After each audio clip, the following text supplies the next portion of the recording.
This episode will not only give possible reasons why the G-Man changed colors in the new film Godzilla Kong: The New Empire, but also provide a breakdown of what else Godzilla will be able to do with this new form. But before we start, don't forget to give us a like and subscribe, or Godzilla will step on your house! Just kidding. To begin, let's address the elephant in the room and talk about why pink. For those that don't know, this is not the first time we've seen Godzilla be portrayed in a similar color palette. Going back to 1999-2000, Godzilla was featured with spiky dorsals with a purplish pink hue. Additionally, this animal featured spikier skin as well as sharp, jagged dorsal plates. These subtle purple and pink hues can also be seen if we go back in time to 1994, where we see Space Godzilla's crystallized formations contain these hues. Almost 30 years later, Godzilla will revisit this color palette in Godzilla Kong, but this isn't exactly why the G-Man is pink here. Now, before we begin to dish out theories, we'll drop a disclaimer here and state that the material mentioned in this episode is pure speculation, and should not be considered canon to the Monsterverse unless proven true after GXK is released. The best clues we have as to why Godzilla turned pink can be found here. You can't miss it. Pink hues embedded in the ice can be clearly seen as Godzilla is frozen in the ice, evolving into a more powerful form.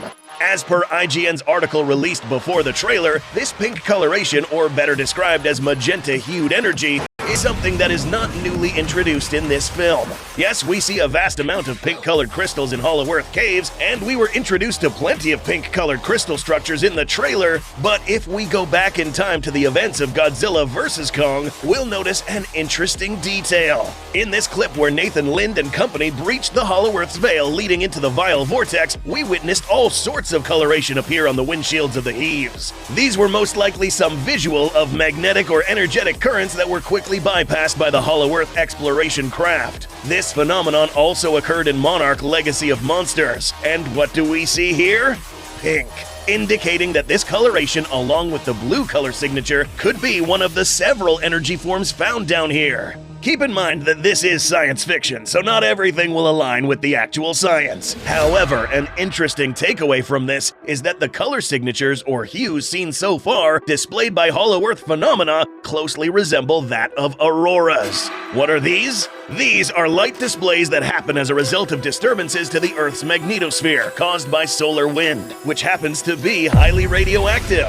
And one of the colors that is seen in an aurora spectrum happens to be pink, in addition to a few shades of blue, yellow, and orange, all which we've seen in legendary Godzilla. Other colors, such as the light greens, are also reflected in some of the Hollow Earth's crystals. How does all of this tie in together? Godzilla here could just be simply absorbing one of these forms of energy that already existed in the Hollow Earth, one which is presumed to be a more powerful energy source.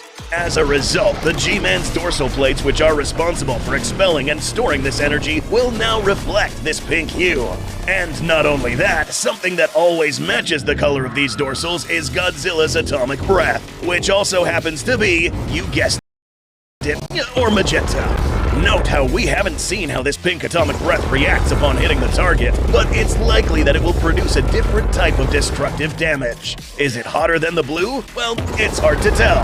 Note that blue-colored flames are one of the hottest, if not the hottest, in the temperature spectrum. Magenta isn't really found here at all, but looking at the RGB color spectrum, we find that this color is the combination of red and blue, the hottest and the least hottest of these, making the effects of the new atomic ray a mystery, and definitely up for grabs in this cinematic universe. So it may or may not be more powerful than Godzilla's blue atomic breath. Back to this clip, we find that this color is not exclusively found in crystals, but in forms of energy that take some sort of organic form as seen here, almost looking like veins of some sort serving as conduits for this energy. Yes, this stuff is probably an extremely strange form of energy that humanity doesn't understand. And perhaps the world is better off leaving this energy to be wielded by just Titans and not humanity. Which brings up the question, is Godzilla the only one wielding this new form of energy? Our best guess, probably not, and here's why. Now that we kind of have a good theory of why Godzilla turned pink, we need to think of the purpose behind this evolution.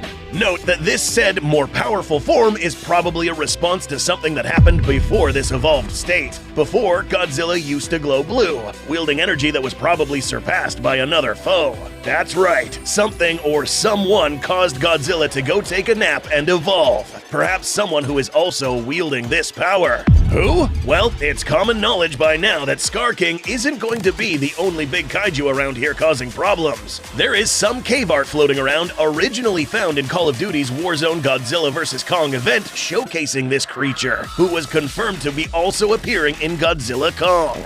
This animal of seemingly colossal proportions features what seems to be crystallized formations along its dorsal plates, possibly wielding an energy form that was able to best Godzilla's power, forcing the G-Man to then try to acquire this same energy to even things out.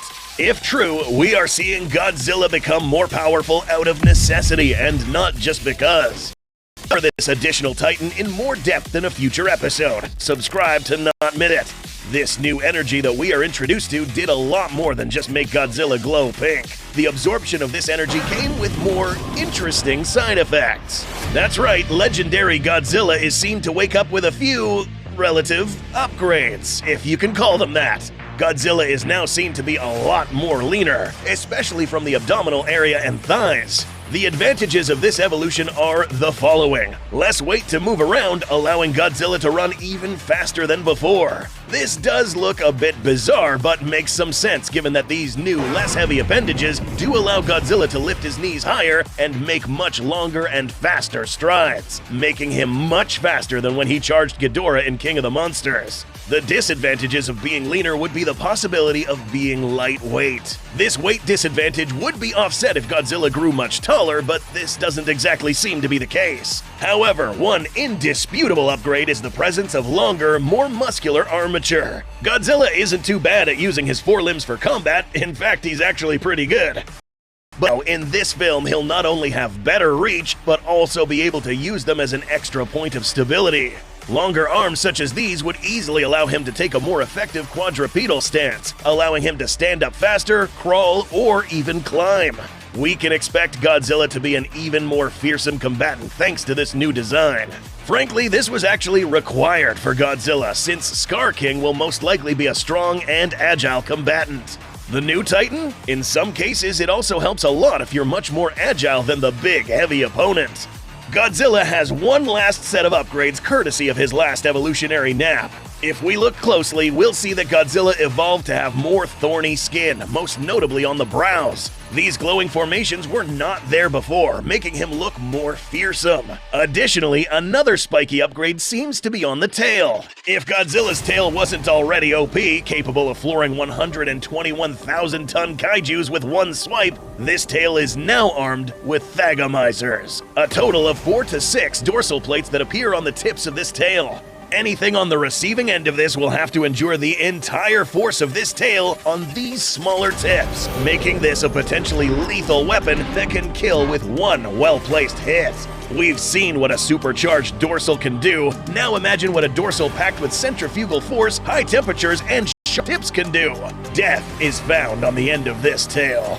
If you enjoyed this episode and don't want to miss the next breakdown, don't forget to subscribe. Thanks for watching.